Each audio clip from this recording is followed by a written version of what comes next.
SECfans.com. SECfans.com. We may not get out of this in 10 minutes. SECfans.com. We just finished talking about Alabama and Louisville. We're going to talk another SEC game, but featuring a non-SEC opponent, a big opener for both of these teams, LSU and Miami. We pissed off a lot of Miami fans last year, but we were pretty high on your team, so we need some credit there too. I want to remind all you guys and gals, if you love what we're doing here, give us a subscribe so you can get that notification when we put out new content. Don't forget, we also have a audio version on our website, secfans.com. If you don't want to do the video thing and you want to listen to a more podcast style, it's the same content, but it's put, strung together a little bit so you can listen to it on your ride to work. All right, LSU and Miami, both of these teams last year they had similar records, but it seemed like LSU was a big disappointment, and Miami, even though they were a year ahead, had a really great season that kind of sputtered at the end. What I want to talk about first are these two offenses, because we've got the perception that they both have really great, if not elite, defenses. And you and I have both been very critical of LSU offenses in the past. Now they've gone and made a hire in Insminger that makes it even worse, in our opinion. But they've got a decent quarterback, it seems, in their acquisition in the offseason. And we saw a Miami offense that was kind of a Jekyll and Hyde situation last year. Struggled against some good defenses, but then played defenses like Notre Dame, which we at least thought were pretty good defenses, and absolutely throttled them. I think it was 41-8 last year against Notre Dame. So why don't you open it up, kick it off, talking about both of these offenses and, how they're going to match up against these two defenses. So both offenses, I think, have some similar strengths and weaknesses, similar problems, similar holes. LSU is getting a new quarterback in. Looks like it's going to be almost certainly going to be Joe Burrow, the transfer from Ohio State. In theory, he's a very good quarterback. Certainly, from everything I've read and heard, has outplayed Miles Brennan in camp. How that translates onto the field is a different question. However, LSU is going to have to, overhaul parts of their offensive line. They lose a lot of guys at receiver, and you take an offense that wasn't very effective, that wasn't very productive last year. They lose a lot of the pieces that were good. They lose Darrell Williams, they lose Darius Geis, and they lose DJ Chark, and those were kind of the guys that made plays for them. And you top it all off, you replace the offensive coordinator. We talked about a lot last year about in my opinion, what Canada was doing at LSU was very underrated, and that Canada was doing a lot of smoke and mirrors and all that motion stuff that really pissed off Orgeron. What that was doing was letting them get some skill players isolated without having to throw the football vertically. And they scored a lot of points and basically beat Auburn on those motion plays, and those sweeps to Chark just basically killed Auburn. And when you have all that stuff and you lose it, and now they're simplified, now there's questions at quarterback, now there's questions at receiver, you're not sure if the offensive line is going to be dominant. Flip it over to Miami, you got the same issues, right? So Miami gets back Amon Richards, who, at least for the moment, is healthy again. But the quarterback situation is unsettled. Rosier is probably still going to start, but you're not quite sure what you're getting there. Now he struggled when they were beat up at the end of the year, was that injuries and a lack of weapons around him. When you're just relying on Barrios at receiver, it puts things in a difficult spot. Richards is a better player, but you also have issues in the offensive line, and you have an offense that generally wasn't all that productive when they lost the running back that they, then don't have. So we're not sure what we're going to get there. And then, the flip side, both teams, again, same kind of questions. Back sevens has some turnover for both teams. Both teams are overhauling a lot in the front seven, particularly defensive line. There's just a lot of similarities between the two teams, I think, not just offensively, but defensively as well. Does this game have a feel for you, and we're going to get into our predictions in a little bit, but does this game have the feel for you of an LSU game a couple of years ago when they opened with Wisconsin, and you said you were actually a little higher on LSU back then, and you said LSU is a good team who drew up the worst possible matchup for their offense against this Wisconsin team. Do you see the Miami game being analogous at all to that game? I do. And if you go back and watch our videos from 2016, though, I think a lot of them got nuked from. That's a longer story for an unfair takedown request. But my prediction for that game was that LSU. I think I had LSU winning, but in a very, very close contest. And I noted that Wisconsin's strengths were exactly the things that LSU needed to do to win the game, and it was the worst. LSU was a better team than Wisconsin, and a notably better team than Wisconsin, but Wisconsin was skilled in exactly the right ways to beat specifically LSU. It was the worst possible, literally the worst possible team they could play. Miami, I'm not sure will go quite that far because Miami is overhauling the defensive line, but it is definitely a tough matchup for them. If they had all those defensive line players back, I'd probably agree. Getting Gerald Willis back from whatever issues he was dealing with will be big for them, and he looks like he could be a pretty dominant player. But to your point, an aggressive, disruptive defense, sound in the secondary, lots of linebackers returning, and an offense that may or may not be able to move the ball vertically, but at the very least can generate some sort of big chunk plays, which is probably what you want to do. Given the fact that LSU is very aggressive defensively and can give up some big plays and has a lot of turnover, it is definitely a tough matchup for LSU. All right, so I'm going to give you a couple of scenarios. You tell me which is the more likely, or which one weighs on you more than the other. So Miami versus Clemson last year was a stinker. 38-3, they lost, and Malik didn't have a great game. 3.8 yards per attempt, not good at all. That game, I don't think it was a good matchup for them. The thing that scares me, if I'm a Miami fan in that game, is Kelly Bryant threw for 8.7 yards per attempt, and that was not Clemson's strong suit last year. Was not a vertical passing game, was not, for those of you who don't follow us very much, we don't do total yards. We do more yards per play, yards per attempt, yards per carry. 8.7 is high in a big time matchup like this. You want to see it around, if you're a good defense, you want to see it around 6, to be honest. Flip that and look at their performance offensively against Wisconsin, which was a good defense last year, a really good defense last year. I know Miami lost the game, 34-24, but offensively, 6 yards per carry and almost 8 yards per attempt throwing the ball, which was not something we saw against Miami last year against really good defenses. So of those two, which is more likely to be the case against LSU? The good offensive production from Miami against the really good defense, or the bad defensive showing against the average quarterback and offense?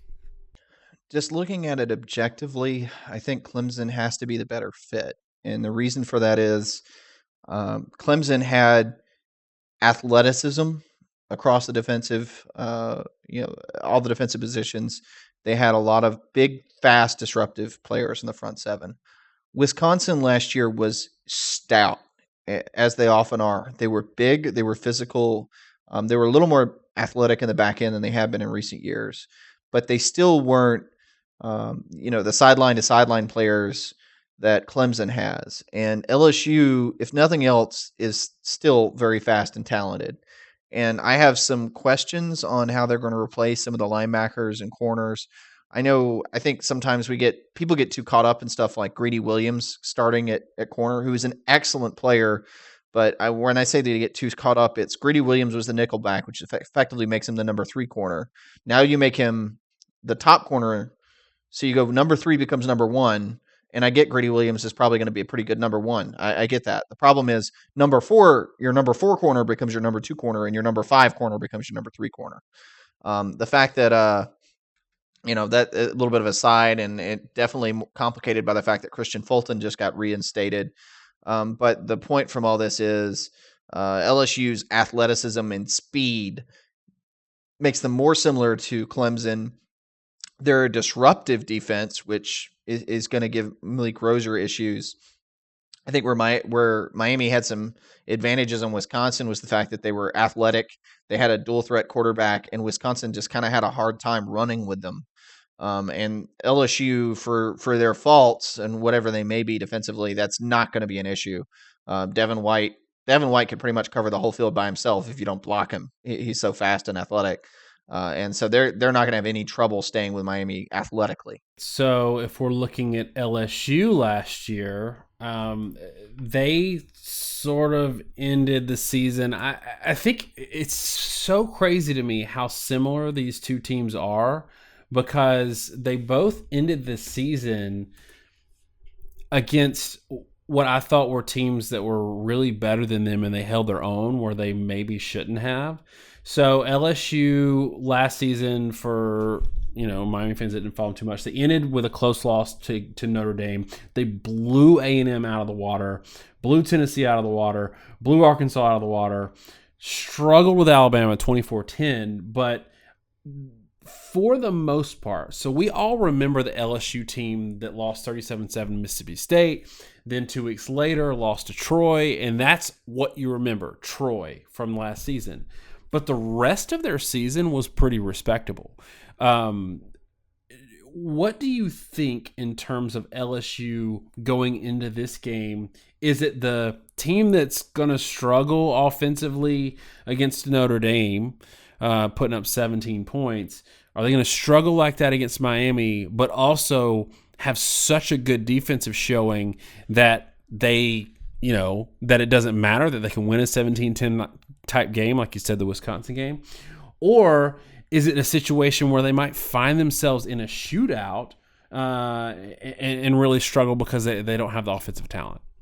Yeah, I think it's an interesting question because we kind of had a tale of two teams at LSU, and this gets back to, really, to me, it's the broader issues we talked about with the coaching staff. And we've been pretty vocal, both of us, that we don't have a lot of faith in the coaching staff. We don't have a lot of faith in Orgeron. And I've been pretty vocal with the fact that I thought Matt Canada did an excellent job with LSU's team last year. Orgeron has been on record, bafflingly, in my opinion, to say that the Troy game, he just decided there were too many procedural penalties and too much issues of confusion, so he simplified the offense. And it's common knowledge at this point that he meddled with the offense. That ended up shutting down their offense in the first half against Troy, and they ended up losing that game. They gave Canada more creative control, if you will.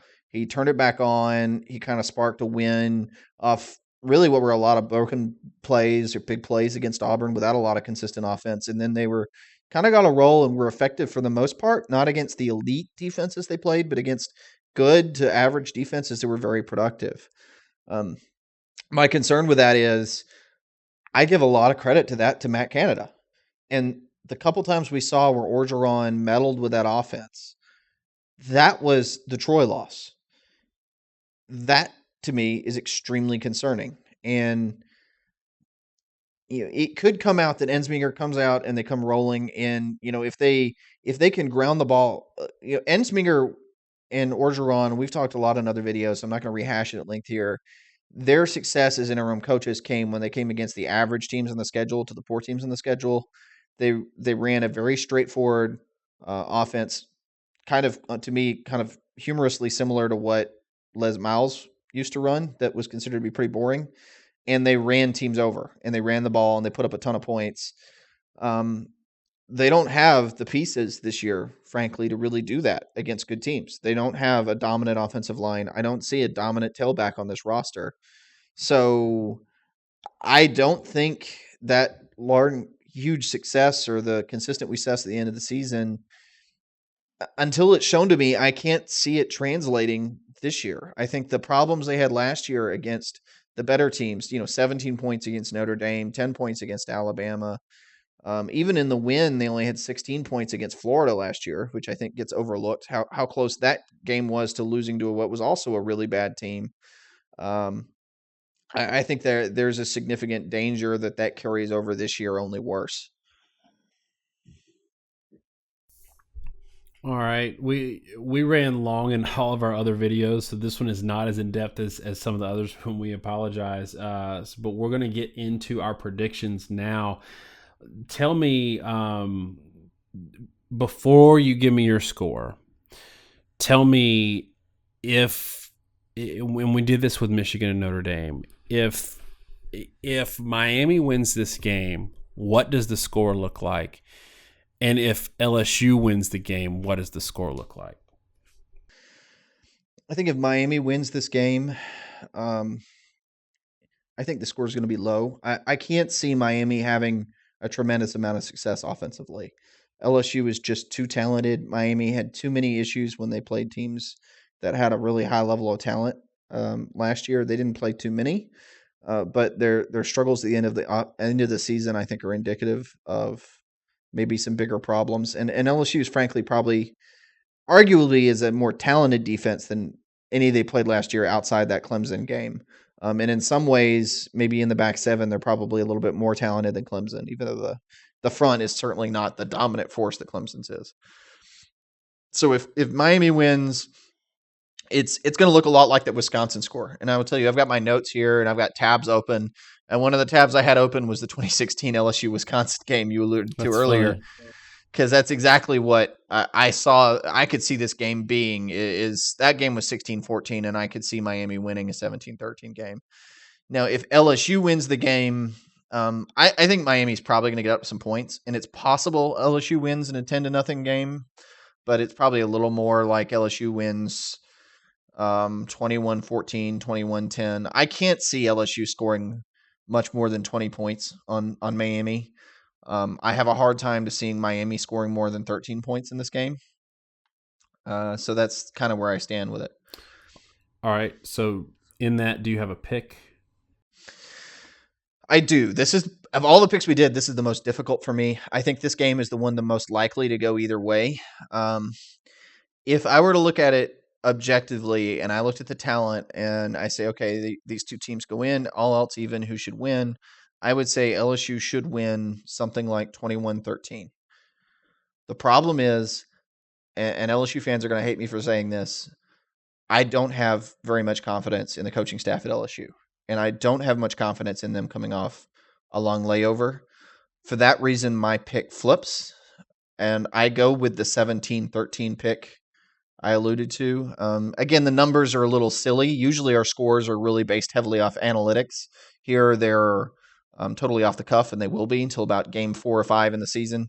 But I have, I would say Miami probably 17-13. And I find it interesting, even though, my LSU in Miami, not highly ranked teams, but LSU is as a ranked team, and Miami is all the way up at 8, but Miami's only a 1-point favorite in this game. And I know it's going to be kind of a home game for LSU, but I think what's kind of funny to me is it almost feels like we're saying it's an upset for me to pick Miami over LSU, but Miami is ranked so much higher than LSU.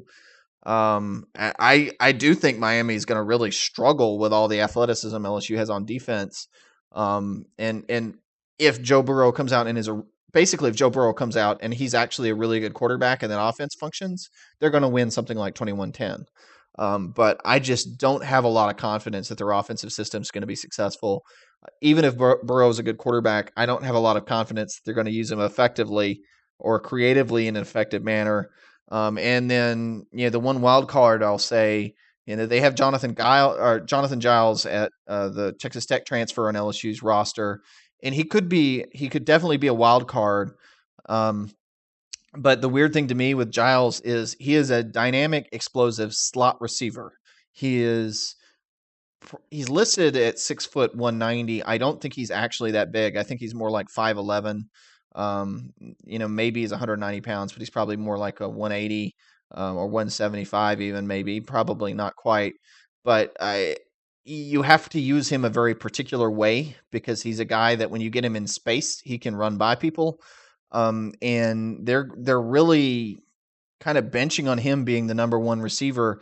I see him being a very productive receiver, but not as a number one target. He needs to be a secondary guy that makes plays out of the slot where you get him in space And if you try to use him as a number one guy and especially a downfield threat and let somebody bracket him, he doesn't have the size, both in terms of height and just pure girth, strength, to deal with being, in press man coverage with guys over the top. So it's just going to be really, I say all this out. I know it's not part of the prediction per se, but there's just so many moving parts to me with LSU and how they're going to be used. And I don't have confidence that the coaching staff is going to be able to use the talent in the way they need to be used in order to be effective. And that's consistent with what we've said all along. We almost everything short of openly pleaded for LSU to not keep Orgeron on, and we thought that there was a lot of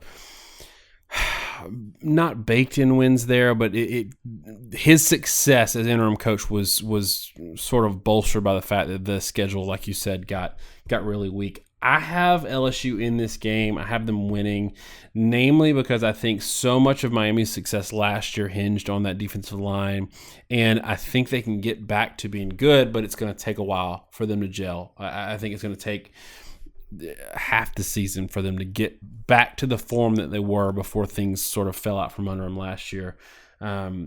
Everybody's going to remember or think about Travis Homer like non-SEC, non-Miami fans, maybe SEC fans that aren't super familiar. DJ Dallas might be the star of the show in this game, even if Miami loses. I think ultimately he's probably the better player for them. But ultimately, I've got LSU. Give me LSU 24-20. And I think that's a higher score than we would normally predict in something like this. But I think there's going to be points scored on both sides from ugliness and turnovers and short fields. You got anything else on this game? I really don't. I mean, other than, and this is another sort of key, is I think we're going to get a really good indicator of what LSU is going to be like through the whole season on their defensive line. Last year, their defense really kind of rised and falled with Arden Key and Rashard Lawrence and their health and whether they were playing. Their defense, you talked about missing players, right? They didn't have Rashard Lawrence, and Arden Key came in really out of shape, didn't play the first few games, and then got his act together middle of the season and started sort of taking off. I'll be curious to see if they can replace Key, because Arden Key was just such a big component with the way their defense operated and what they were able to do. And I'm going to be really, really curious to see. I think their front four, particularly Alexander and Lawrence, are really good. I think Fehoko should be solid. Chazon, I'm maybe not as high on as some. I think he's a good player, but he's not Arden Key.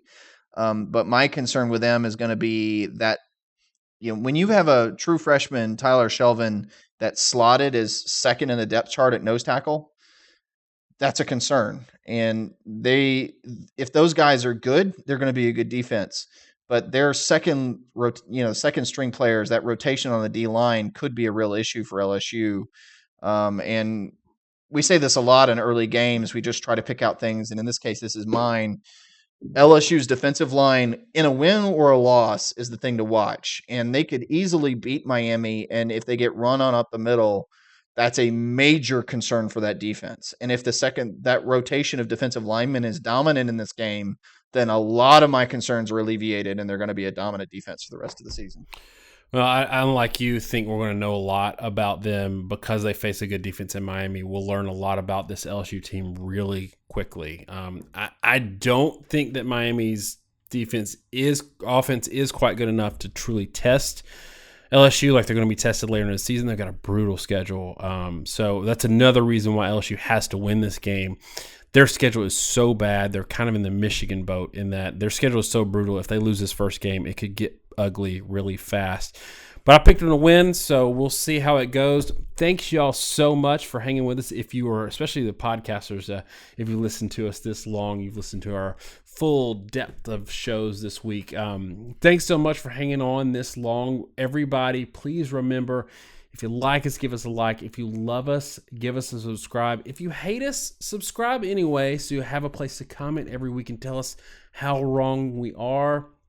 Everybody that's been around this channel for a while, the last 3 years, knows that we do like to follow up in the comments, mix it up with y'all in there as well. So feel free to give us your predictions. Let us know what you think. Give us your thoughts. Tell us where we were wrong, and we'll let you know how you're wrong. Thanks so much, everybody. Have a great week, and God bless.